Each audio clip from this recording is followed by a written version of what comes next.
재활용 업체가 회화강에 배출한 침출수에서 발암 물질인 페놀이 검출됐습니다. 물주군은 해당 업체와 대표를 검찰에 고발할 방침입니다. 40대 남성이 여탕에 들어가 난동을 부리면서 목욕을 하던 여성 30명이 공포에 떨었습니다. 경찰은 이 남성이 필로폰을 투약했는지 조사하고 있습니다. 대형마트가 썩은 과일이나 무게를 속인 육류를 추석 선물로 배송해 소비자들의 불만이 잇따르고 있습니다. 대형마트의 얄팍한 상원 고발합니다. 가짜 기부금 영수증을 발급해준 사찰주지와 돈을 주고 이를 발급받은 근로자 1000명이 적발됐습니다. 21억 원 상당의 가짜 기부금 영수증으로 3억 원이 넘는 근로소득세를 포탈했습니다. 울산 공업센터 지정 50주년을 기념해 옹기 모양의 타임캡슐이 시청광장에 묻혔습니다.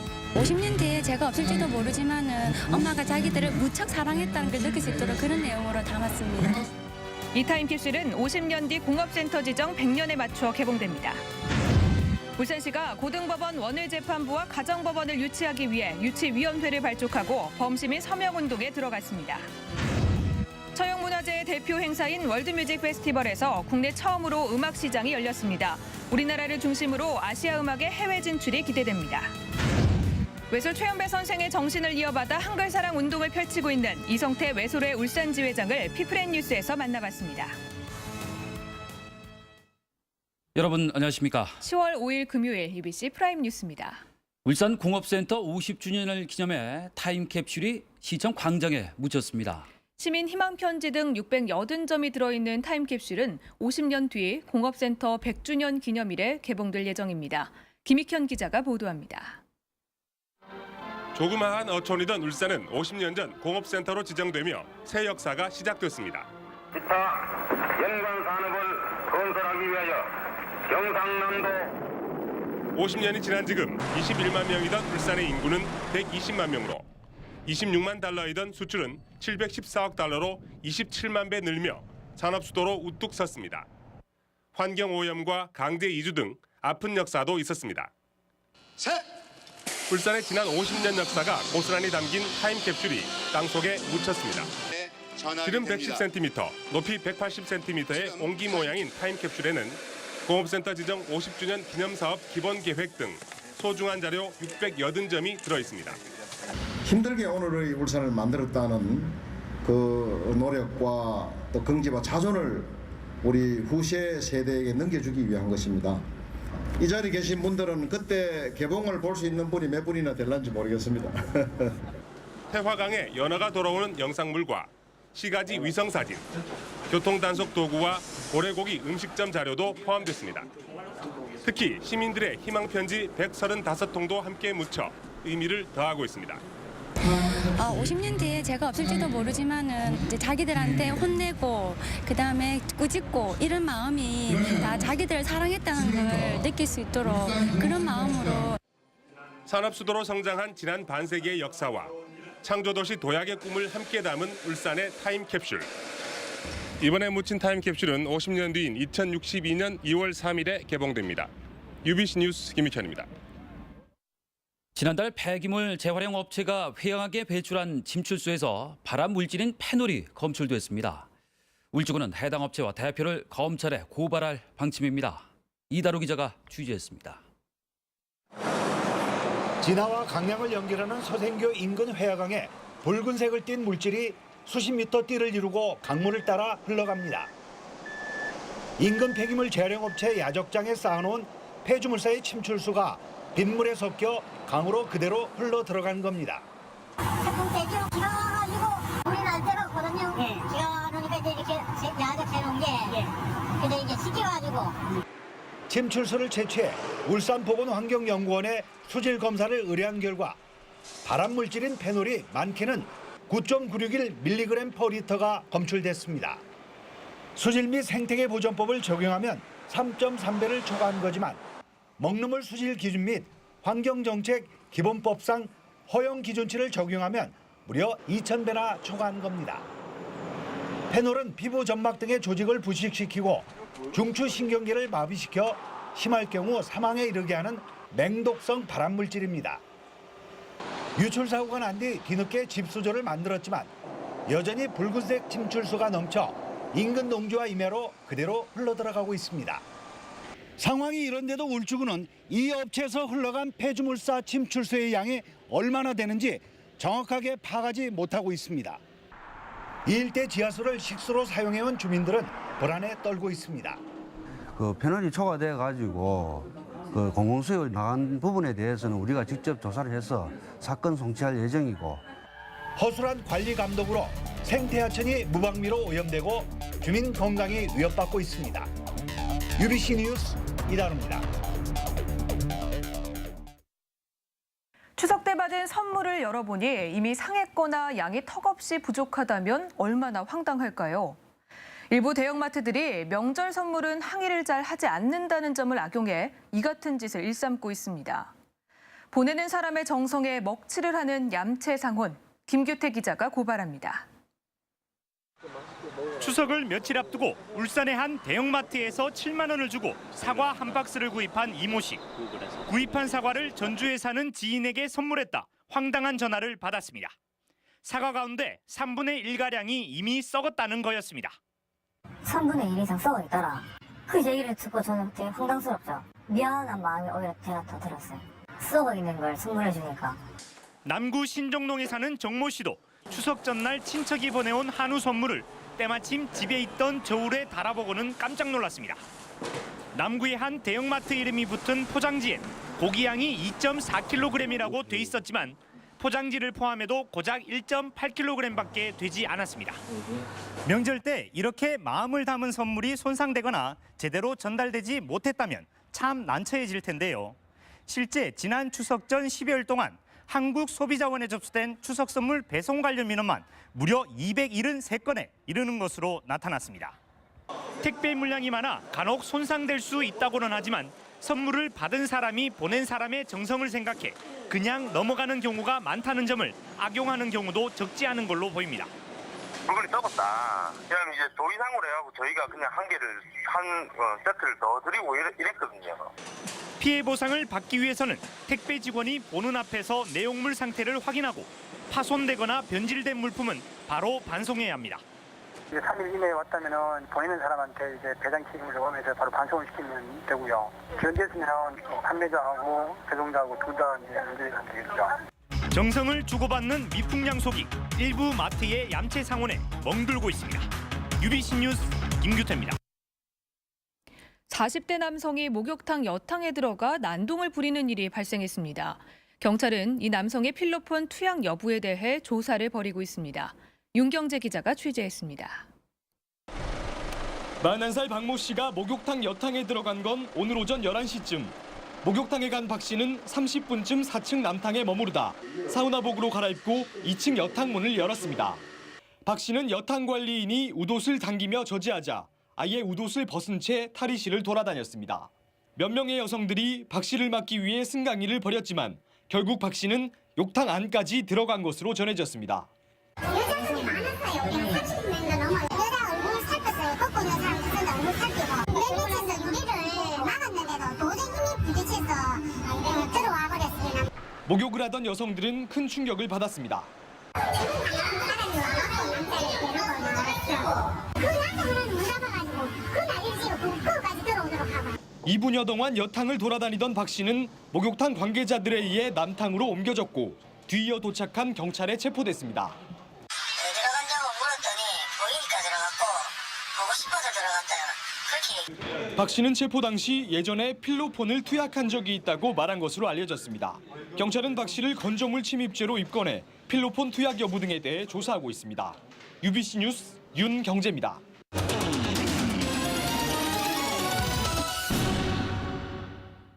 처형 문화재의 중심 행사로 부상한 월드뮤직 페스티벌이 국내 첫 음악 시장으로 관심을 모으고 있습니다. 강남 스타일이 전 세계를 강타한 가운데 한국은 물론 아시아 음악의 해외 진출에 발판이 될 전망입니다. 취재 이영남 기자입니다. 12개국 40개 음악팀이 다양한 음악을 선보이는 월드뮤직 페스티벌. 일부 팀들은 무대에서 관객도 만나지만 좀 더 특별한 목적을 갖고 왔습니다. 뮤직 페스티벌과 함께 열리는 음악 마켓인 아시아 태평양 뮤직 미팅에 참가하는 겁니다. 우리나라와 일본, 중국 팀은 축제 기간 쇼케이스를 선보이고 해외 기획자들과 공식 만남을 통해 해외 진출을 모색하고 있습니다. 시장에 저희를 이제 내놓는 거죠. 놓으면서 물론 저희는 이제 공연을 통해서 내놓게 되는데 내일 그런 교류를 할 수 있는 가능성들이 충분히 열려 있죠. 해외 축제 감독과 에이전시 관계자 100여 명도 원하는 아시아 음악팀을 발굴하기 위해 방문했습니다. Within our company, I bring bands from Asia to Europe and tour them, and there's a lot of music which is unknown in Europe, and also to me. 음악을 사고 파는 뮤직마켓이 열린 것은 국내에서 처음으로 참가자들은 직접 공연을 접하고 한국을 포함한 아시아 음악을 주제로 토론했습니다. 네트워크 묶어주는 역할입니다. 그래서 우리가 함께 힘을 뭉쳐서 아시아와 한국 음악들을 유럽과 미국이란 더 큰 시장으로 보내기 위한 그런 월드뮤직 페스티벌이 음악 마켓 도입으로 국내 음악을 세계에 알리는 계기가 될지 주목됩니다. UBC 뉴스 이영남입니다. 고등법원 원해재판부와 가정법원 울산유치위원회가 오늘 첫 회의를 갖고 본격적인 활동에 들어갔습니다. 정희권 울산지방 변호사협회장 등 18명으로 구성된 위원회는 앞으로 고등법원과 가정법원의 울산유치 건의서를 정부와 국회에 전달하고 10만 명 시민 서명 운동도 벌일 예정입니다. 고등법원 원해재판부는 창원과 춘천 등 전국 5개 도시에, 가정법원 지원은 경주와 포항 등 16개 도시에 있지만 울산에는 아직 없습니다. 학교 보건법과 초중등 교육법의 보건교사 확보 규정이 서로 달라 울산 지역 초중 고등학교 3곳 가운데 한 곳은 보건교사가 없는 것으로 나타났습니다. 울산시 교육청에 따르면 초등학교의 27%, 중학교의 37%, 고등학교의 39%는 현재 보건교사 없이 운영되고 있습니다. 이에 따라 학생들의 건강관리를 위해서는 보건교사를 둘 수 있다고 명시한 초중등교육법 시행령을 개정해야 한다는 지적이 나오고 있습니다. 울산에서 판매되는 교복값이 전국에서 3번째로 비싼 것으로 나타났습니다. 박성호 국회의원이 교육과 기술부에서 받은 자료에 따르면 울산 지역 교복의 동복 평균 가격은 20만 4천 원으로 전국 평균보다 16,000원 비싸고 충북과 충남에 이어 전국에서 3번째로 비쌌습니다. 울산 지역 교복은 하복도 평균 8만 3천 원으로 전국 평균보다 9천 원 정도 비싼 것으로 조사됐습니다. 울산지방경찰청의 구속영장 기각률이 전국에서 가장 높은 것으로 나타났습니다. 유승우 국회의원이 경찰청에서 받은 자료에 따르면 올 들어 울산경찰이 신청한 구속영장 가운데 36%가 발부되지 않아 구속영장 신청을 남발하는 것 아니냐는 지적을 받고 있습니다. 한편 경찰이 파악한 울산의 우범자는 지난 2008년 494명이었으나 올 상반기에만 875명으로 크게 늘어났고 소재 파악이 안 되는 우범자도 160명인 것으로 나타났습니다.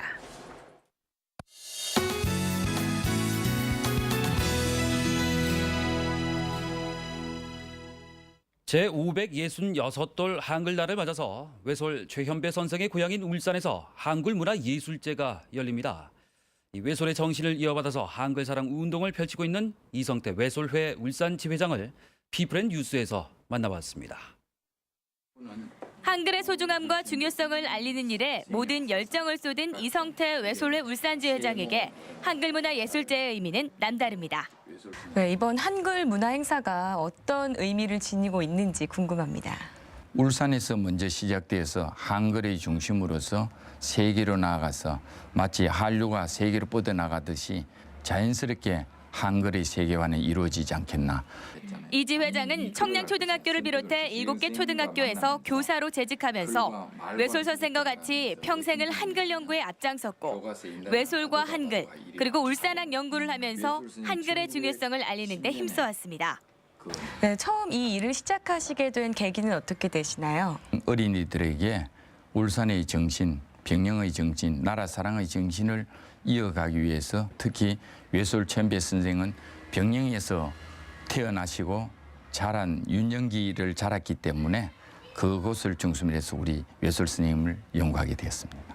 이지 회장은 한글 도시를 물들이다라는 주제로 열리는 한글문화예술제가 한글 사랑 운동에 큰 힘이 될 것이라고 말합니다.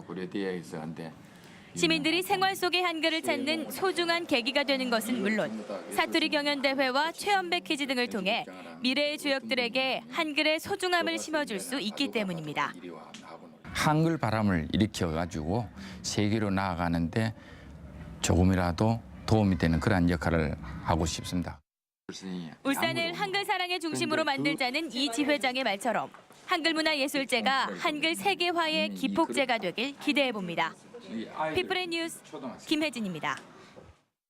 울산환경운동연합은 법원이 거액의 뇌물을 받은 한수원 간부들에게 중형을 선고한 것과 관련해 검찰이 수사 범위와 대상을 핵산업계 전체로 확대할 것을 촉구했습니다.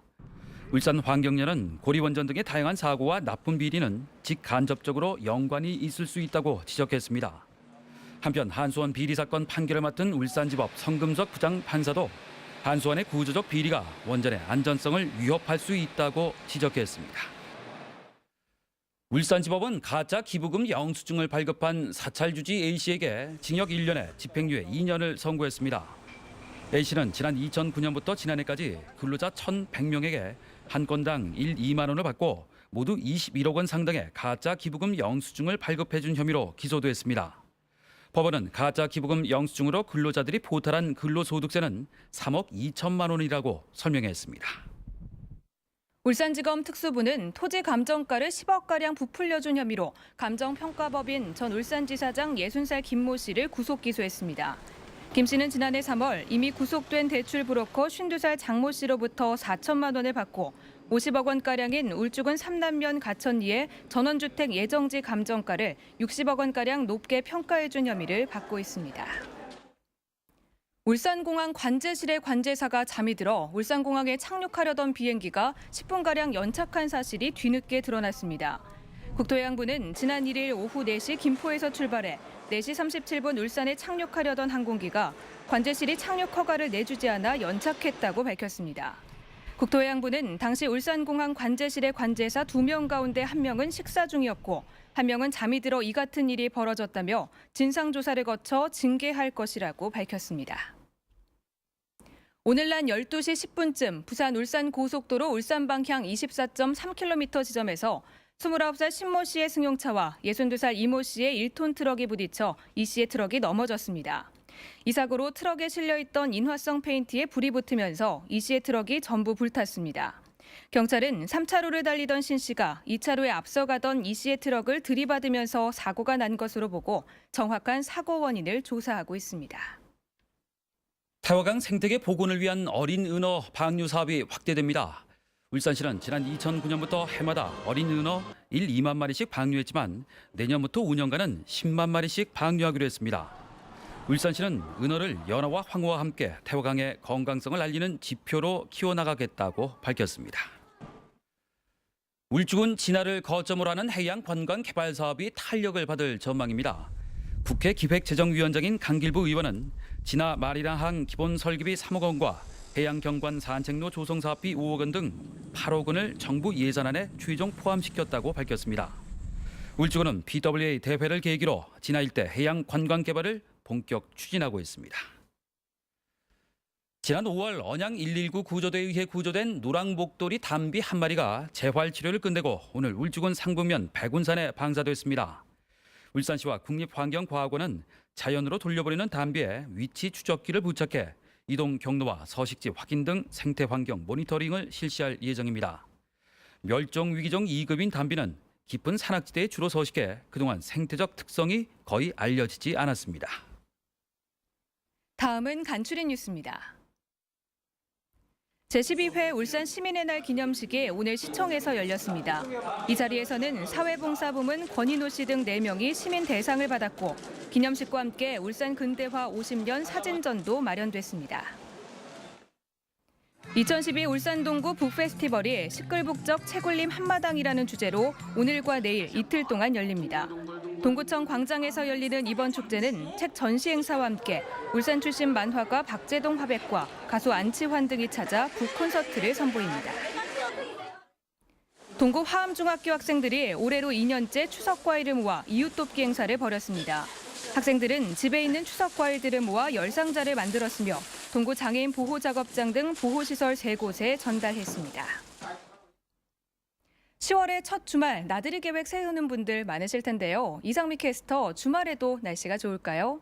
네, 주말 동안 맑은 하늘이 드러나면서 나들이 하시기에 좋겠습니다.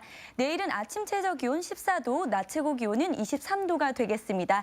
늦은 오후에는 해안 지역에 약간 강한 바람이 불 것으로 예상됩니다. 모레 아침에는 2도가량 내려가서 쌀쌀하겠고 일교차도 크겠습니다. 주말 동안 나들이 계획뿐만 아니라 세차와 세탁으로 새롭게 단장해보는 것도 좋겠습니다. 가을이 깊어지면서 단풍이 시작되고 있는데요. 울산에서도 10월 21일쯤 가지산에서 첫 단풍을 볼 수 있겠습니다. 이달 하순을 지나면서 단풍이 절정에 이를 것으로 보이니까요. 곱게 물든 단풍 감상해 보시기 바랍니다. 내일 중부 일부 지방에는 아침과 새벽 사이 약한 빗방울이 날리겠지만 대체로 맑겠고 한낮 기온은 23도 안팎이 예상됩니다. 남부지방은 구름 많다가 오후부터 점차 맑아지겠고 아침과 저녁으로는 기온이 오늘보다 조금 높겠습니다. 바다의 물결은 전해상에서 2.5m로 약간 높게 일겠습니다. 앞으로도 별다른 비 소식 없이 맑겠는데요. 다음 주 후반으로 갈수록 낮 최고 기온이 조금씩 떨어지겠습니다. 날씨였습니다.